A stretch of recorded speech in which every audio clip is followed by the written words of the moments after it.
the Honorable Minister of Finance, Budget and National Planning, Dr. Zainab Hamed. Also within the program today, you will get to watch the panel session, very intensive panel session, as well as participatory panel session, where the panel will be talking about Nigeria's choice and charting a new course. Our two governors on the panel, Governor Godwin Obaseki of Edo State, Governor Nasir El-Rufai of Kaduna State. We'll also be having Dr. Sarah Alade, the Special Advisor to the President on Finance and Economy.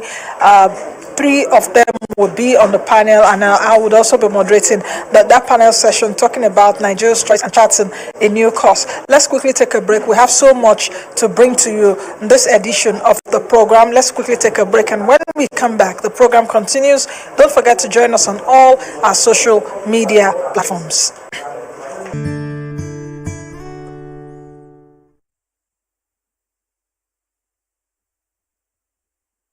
We're here as partners. At best, if we can earn the trust of Nigerian, whether it's political principles or other stakeholders, that's great. But the choices that we're providing advice, we're never dictating. And certainly, even if that were ever true, it is not true today. Nigeria is the largest economy in Africa, is the largest country in Africa. It has the potential to be a giant on the global stage. Believe me, the World Bank is tiny. Okay, so our power, I hope, our influence comes from whether we are able to persuade all of you. Our mandate is purely developmental.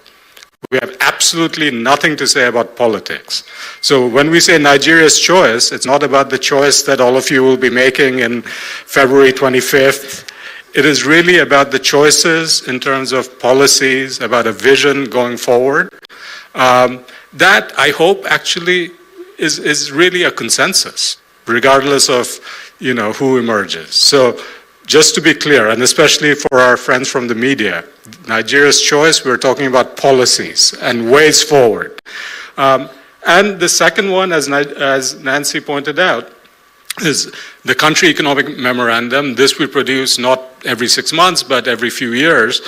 And it's just a longer term perspective. And then goes into more detail. What are the lessons from, a country's own history, but also from the global experience. And so that, both of these, the choice and this idea of charting a new course, are motivated by this picture that we've been showing for a while. In fact, at least since I got here, because this was one of the first things, when I was coming here, I'd spent 5 years in Indonesia, which is a remarkably similar country in so many ways. It's about 270 million people. It's resource rich. It actually went through 30 years of military rule and then emerged in the late 1990s as what I call a noisy democracy, just like India is a noisy democracy. So this picture, so I knew Indonesia's story. What fascinated me, what intrigued me, what puzzled me was Nigeria's story. So let me just take you very quickly. The light blue line shows you what Indonesia's per capita GDP trajectory has been since 1970. The dark blue is the similar picture for Nigeria since 1970. What should strike you, what struck me, was the fact that Indonesia started off below Nigeria and then pretty much has been on an upward trajectory, a pretty steep upward trajectory since then.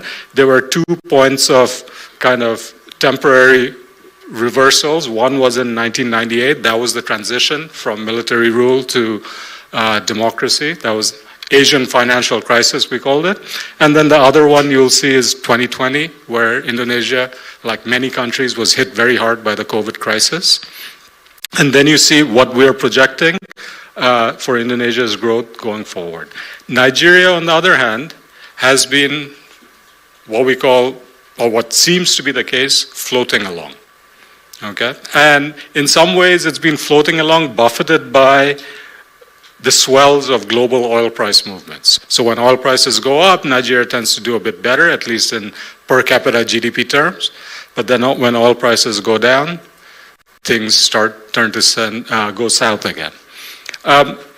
Now, so that's the idea of, instead of floating along, Nigeria has the potential to chart a new course, to basically be on an upward trajectory.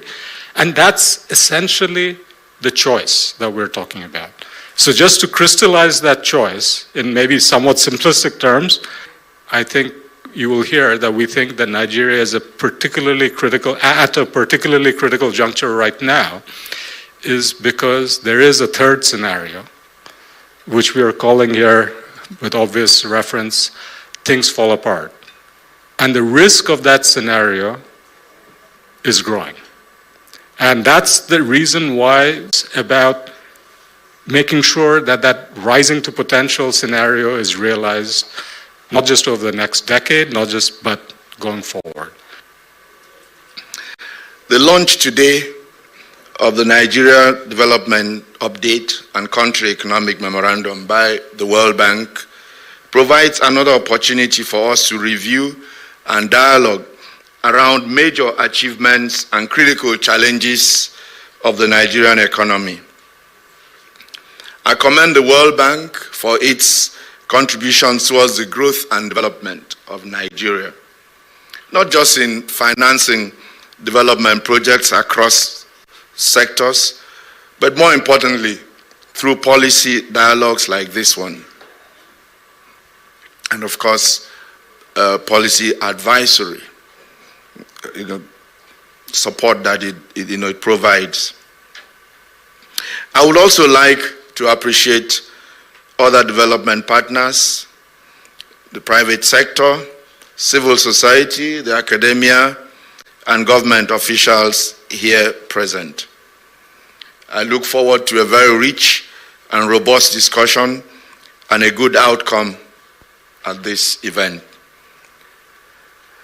Let me underline the analysis, the quality of the analysis in the NDU by quoting this. It says, Nigeria's growth prospects have improved.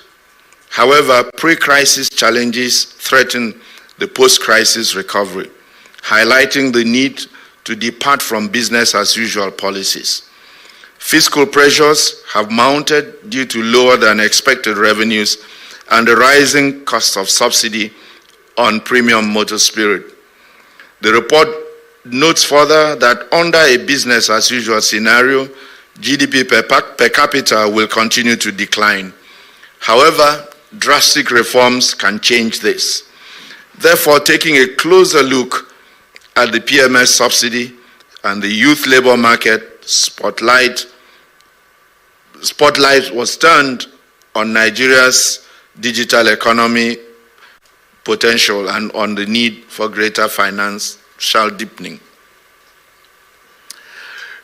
Improved in the third quarter of 2022 with a GDP of 2.9%.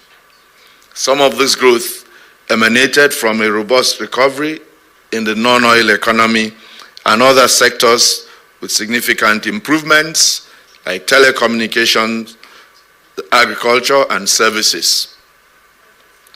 We will all agree that no country was immune to the challenges posed by the COVID-19 pandemic, and the devastating impact of the Russia-Ukraine war on the global economy. The Nigerian economy has, however, demonstrated considerable resilience in addressing the challenges, adopting measures to grow our revenue base, especially increasing the share of non-oil revenues by accelerating our domestic resource mobilization effort through the implementation of the Strategic Revenue Growth Initiative, the SRGI. The SRGI will not only grow our revenues, but alleviate the pressure on our debt service obligations. Growing non-oil revenues is a central focus of the SRGI, given their relative stability and the challenges with meeting our oil revenue targets currently and in the near future. The SRGI remains focused on three thematic areas. One, achieve sustainability in revenue generation. 2, identify new revenue streams and enforce the enhancement of existing ones. And 3, achieve cohesion between people and tools in the revenue ecosystem. As part of the success of the SRGI, the Nigerian Customs Service is implementing an e-customs project, which provides an end-to-end process for imports and exports. In furtherance of this, we recently commissioned 3 new scanners to expedite customs operations, facilitate trade, eliminate port congestion, increase government revenues, and improve national security, all in furtherance of our ease of doing business agenda. Yesterday, the Federal Executive Council approved the conveyance of the Finance Bill 2022 to the National Assembly for enactment. The bill seeks to amend relevant tax, excise, and duty statutes in line with the macroeconomic policy reforms of the federal government. It seeks to amend and make